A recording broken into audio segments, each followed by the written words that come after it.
Hello, my fantasy friends. I'm the Raging Redhead Cam Stewart from HotRoster Today, here with your fantasy golf preview.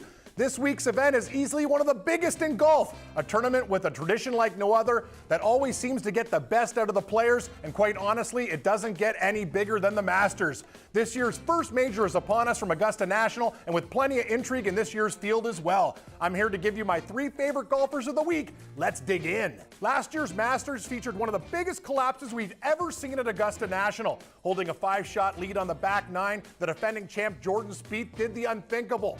On the par 3 12th, he finished with a quadruple bogey after hitting the ball not once, but twice into the drink.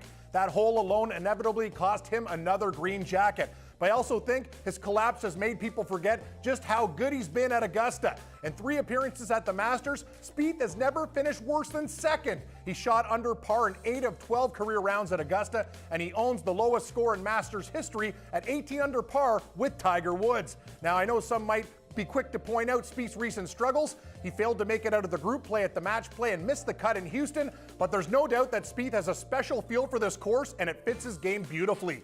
Right now, he ranks first on tour for greens and regulation percentage, and he sits 5th in proximity to the hole.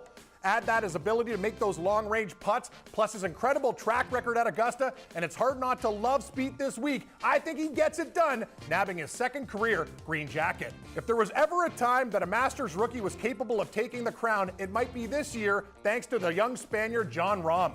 No Masters debutant has won since Fuzzy Zoeller did it way back in 1979, but that shouldn't make you rule out Rahm. The 22-year-old has a game that really suits Augusta. With high power, high ball flight, and no real weaknesses to his game, Rahm could do some serious damage this week. He also enters the tournament as one of the hottest players on tour, having both won the Farmers Insurance Open back in January and posting 4 consecutive top 10 finishes, including the WGC match play, where he fell in the finals to world #1 Dustin Johnson. So watch out for this kid. He might even have an unproven record here, but he's still a serious contender for that coveted green jacket. Finally, one of my favorite players with long odds at winning the tournament is Englishman Paul Casey. Hello. The Brit has plenty of experience at Augusta National, and this year's event will mark his 11th Masters. He hasn't always performed well here, though, having missed 3 cuts over his first 8 trips to the Masters, but Casey really seems to have figured it out over the last couple of years in Augusta. In 2015, he finished T6, and last year he improved by finishing tied for 4th.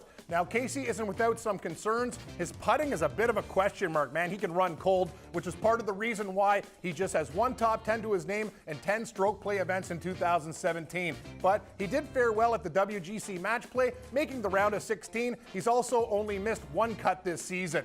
I'm not saying Casey's a favorite to win by any stretch of the word, but he could be a really nice deep sleeper at this year's first major. Well, that's it for today, my fantasy friends. Make sure you tune in tomorrow when we take a look at the matchups available on HotRoster for a busy slate of NHL games. And for those of you who don't know what HotRoster is, you gotta check it out. Go to HotRoster.com, download the app, give it a try. It's like no other fantasy game you've ever played. Then for help winning the game, check out HotRoster Today with me and my buddy Gary and Thorne every weekday at 4:30 Eastern on the Fantasy Sports Network and 6:30 Eastern on Game TV. For HotRoster Now, I'm Cam Stewart, and I'll see you later on.